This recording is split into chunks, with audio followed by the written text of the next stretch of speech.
congratulations to Emma and all the Iowa fans. They have the better football team this year.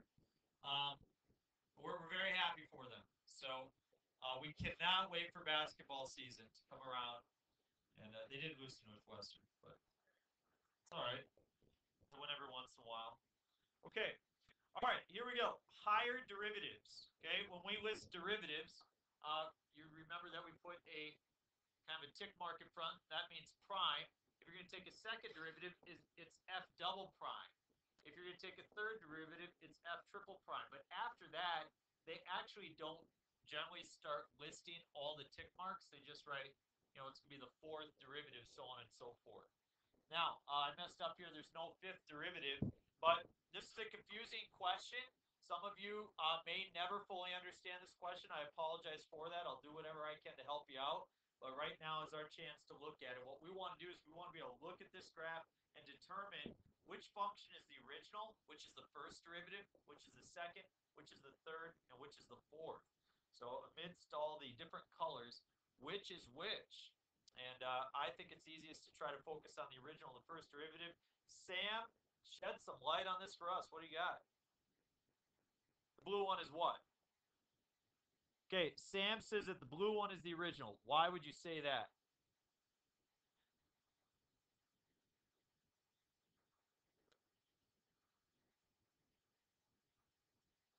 Okay. So if we look at this, the blue function, does it have a derivative equal to 0? True or false? The blue function is the only one that has a derivative equal to 0. True. So which graph crosses over 0 other than the blue one? So therefore, the red must be the derivative of the blue function. Furthermore, right here on the blue function, is the blue function increasing or decreasing right there? Decreasing. Therefore, its derivative must sit below the x-axis. And the blue function increasing or decreasing right there. So therefore, its derivative must sit above the x-axis. So the red one is the only one that changes from below to above, correct? So that's very good thinking, and Sam's absolutely right. The blue function is the original.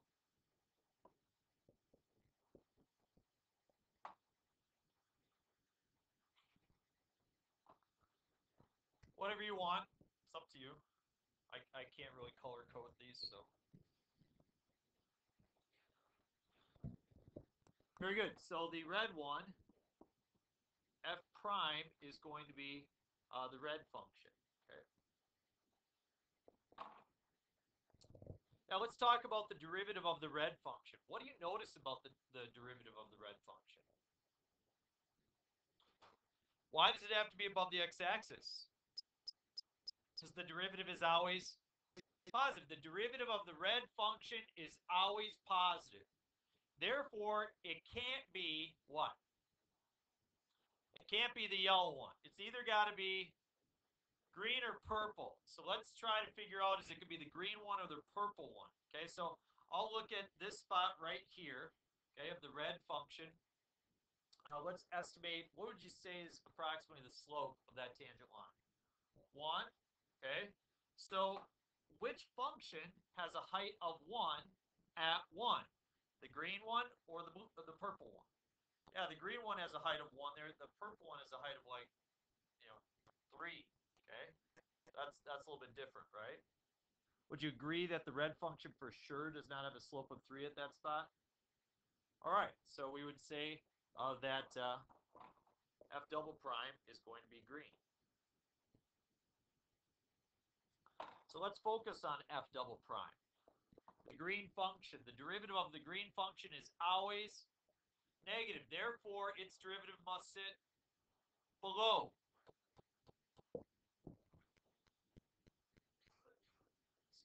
Very good.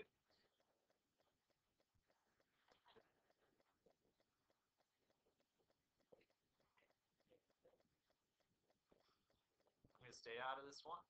All right, so we got f triple prime is yellow. So the derivative of the yellow graph is always going to be positive. Therefore, its derivative will sit above the x-axis. So if you would look at say this spot right here, okay, on the graph, would you agree that that graph is definitely, that derivative is greater than 1? Maybe say like a slope of 3 or so. So the purple graph is going to be the fourth derivative.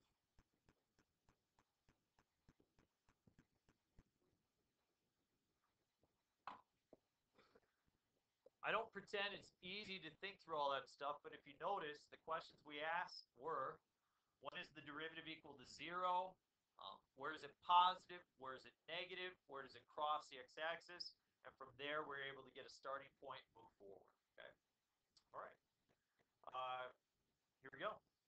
Find the first and second derivative of the following functions. Let's not look at the graphs now. Let's look at the actual equations. Let's find the first derivative. F prime of x is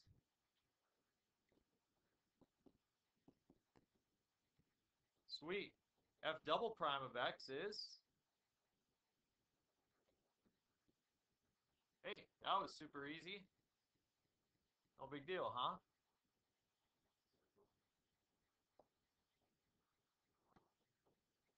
Chain rule. Let's do it the quick way. What's the derivative of the inside?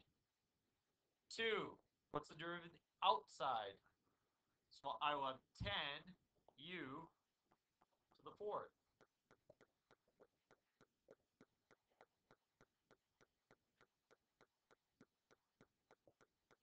F double prime. Let's do it the quick way again. What's the derivative of the inside? 2 times that will be 20, okay? And the derivative of the outside will make that 80, u to the third.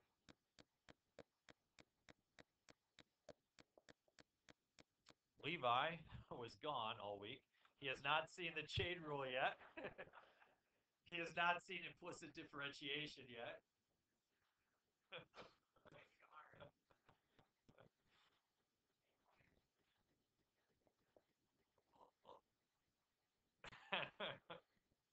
All right, so let's try letter C. Levi will be completely lost here, but that's all right. Square root of, yeah, here I'm going to actually write this as u to the 1/2 and 2x minus 3. Derivative of u to the 1/2.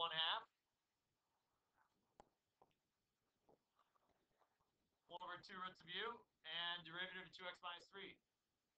2. When you multiply those together, what happens? 2 and 1/2 cancel.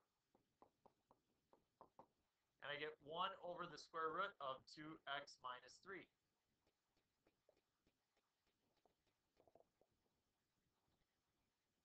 Right?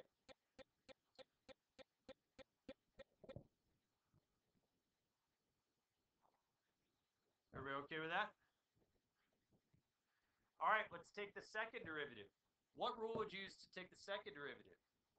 No, don't use the quotient rule. Use the chain rule.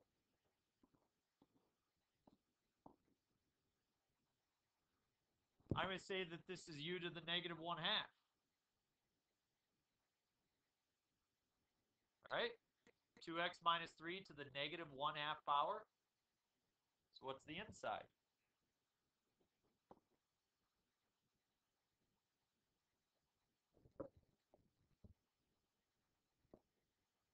Yes.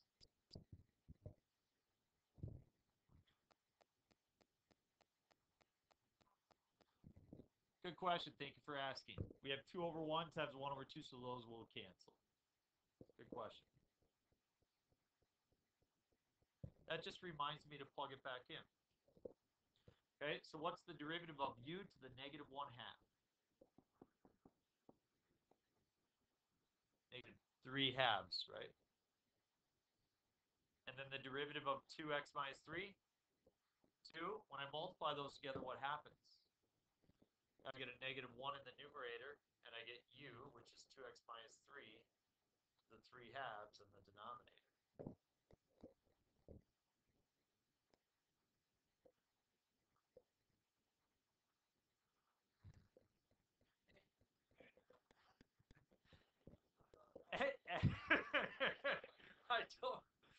I think we understand why Levi's lost. He was with Kevin and Kermis and all those guys, they were doing their FFA thing, whatever, okay? We hope you guys had a good time.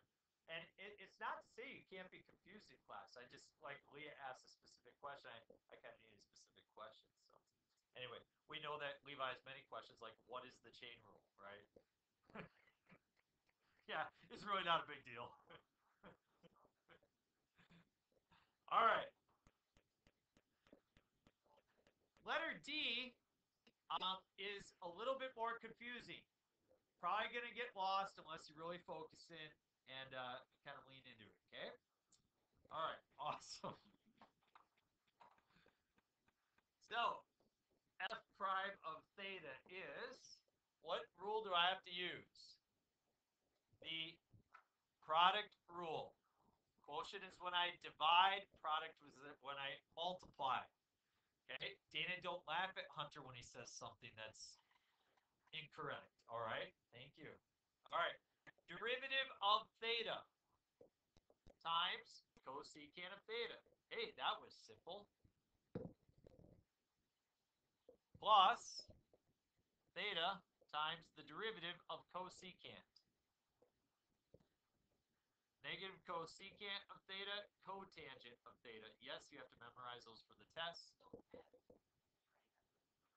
I will.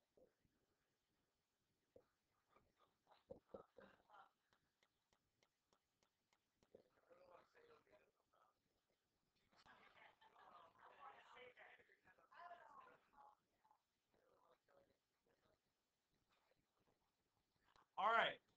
So we have f prime of theta is, and I'll write this as cosecant of theta, minus theta cosecant of theta, cotangent of theta. Awesome. That's the first derivative. You could. I don't know if it really helps you. Let's take the second derivative.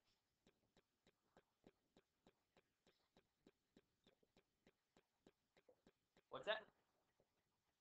Just cross them off.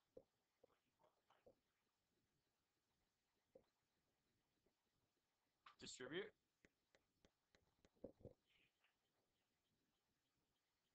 So these are that's we distribute multiplication over addition and subtraction. There's no addition or subtraction, so there's no distribution here. We just have theta times cosecant times cotangent, which is what I have right there. You could factor out a cosecant. I don't know if that really helps us as we take a second derivative. Let us now take the second derivative. Okay, what's the derivative of cosecant? Negative cosecant of theta, cotangent of theta. Minus. Now we have to take the derivative of theta, cosecant of theta, cotangent of theta. What rule would we use there? Product rule twice though, right? So for those of you who have not yet done your chapter 3.5 assignment, which was over a week ago, you will not have encountered that problem. But for those of you who did it, you realize that doing the product rule twice isn't that big of a deal. I'll call this F, and then I will call that G. Okay? So we have to take the derivative of this. What's the derivative of F? 1. Times G, which is cosecant theta, cotangent of theta, plus theta times the derivative of cosecant cotangent. So I have to do the derivative of cosecant cotangent. So now we will call this F and this G. What's the derivative of cosecant? Negative cosecant cotangent times cotangent plus cosecant times, what's the derivative of cotangent?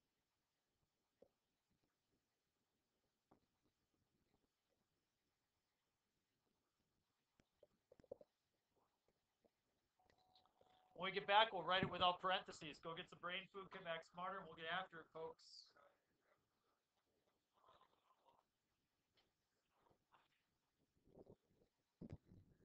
Stupid Iowa Hawkeyes. Okay, let's do this. Callie, what's up? What do we got? What do we got?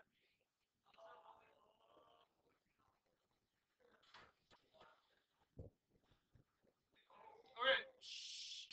Let's get this done, and we got one example after this, okay? I'm going to write this without parentheses. So f double prime of theta is equal to negative cosecant of theta cotangent of theta minus, looks like we have a cosecant of theta cotangent of theta. And it looks like I have to distribute through a theta, correct? So I have a negative theta cosecant of theta cotangent squared of theta. Then what?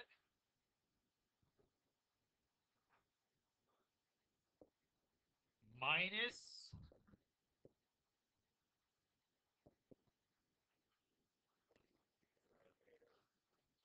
theta cosecant cubed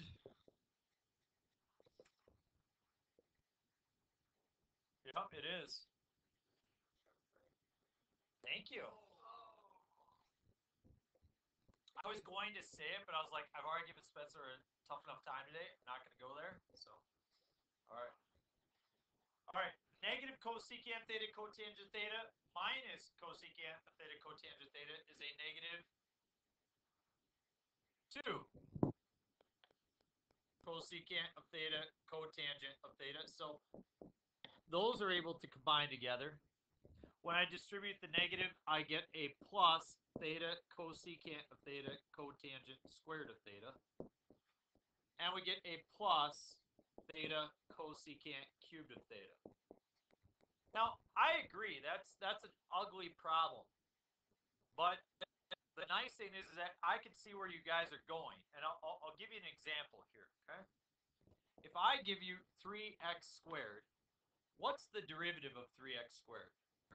It's 6x, okay? Well, what do you take the derivative of to get 3x squared? What would you have taken the derivative of to get 3x squared? X cubed, right? So here's the deal. Going this way is what we're doing right now. It's called differentiation. And I know that some of it get complicated, but especially when you get into Calc 2, you get into college, it's expected that you know how to find the derivative of anything. Anything. It doesn't matter how complicated it is. It's just a matter that you have to be disciplined and sit through and work it out. Now, here's the challenging thing. Going this way, that's much more complicated. That's when you're going to start to experience struggles. It's going to be when you start to kind of get frustrated. And the deal is we can take the derivative of basically anything. Taking the antiderivative, not always. Not always the case. A lot of antiderivatives we don't know. Okay. All right, last example. 9x squared plus y squared is equal to 4. Yes. Yeah. Go. All right, derivative of 9x squared, go.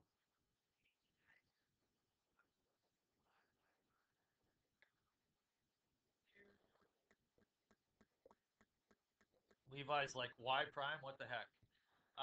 We got 2y, y prime is equal to negative 18x.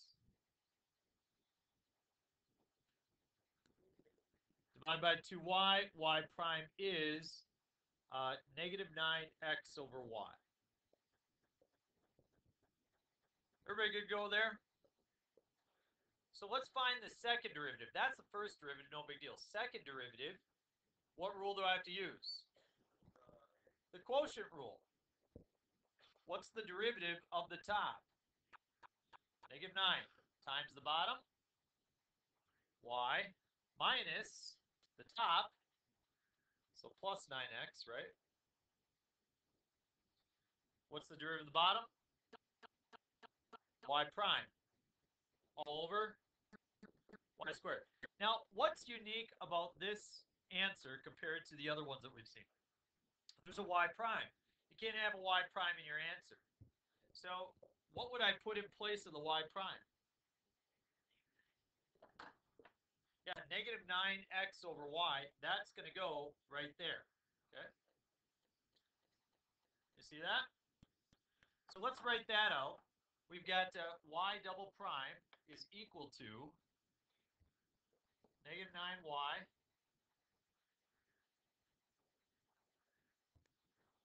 plus 9x times negative 9x over y, all over y squared. I'm going to have a complex fraction, aren't I?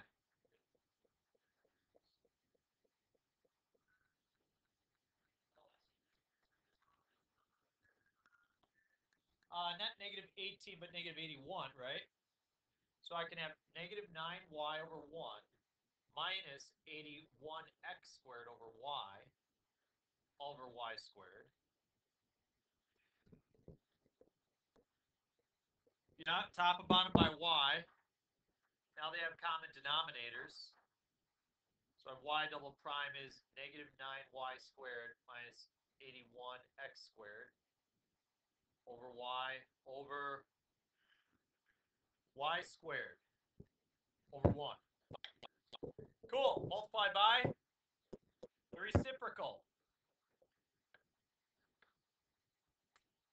I get y double prime is minus 81x squared all over y cubed. Yeah.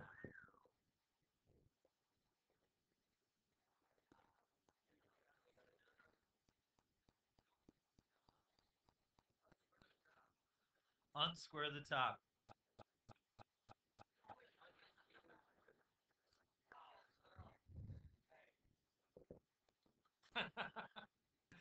Oh, you guys are funny. Let's take out a negative 9. And because this does simplify, I don't know if you'll notice it or not. Hopefully you will. I wrote the x squared first and I wrote the y squared second.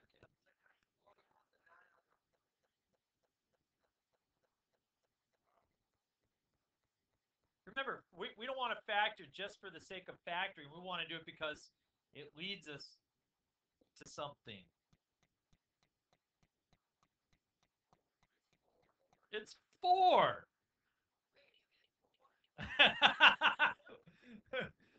Okay, Iowa fans, say it.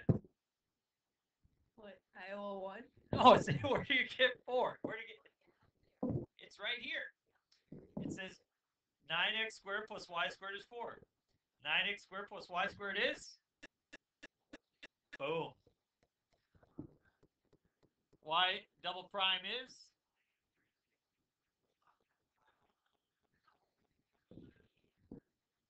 Is that awesome?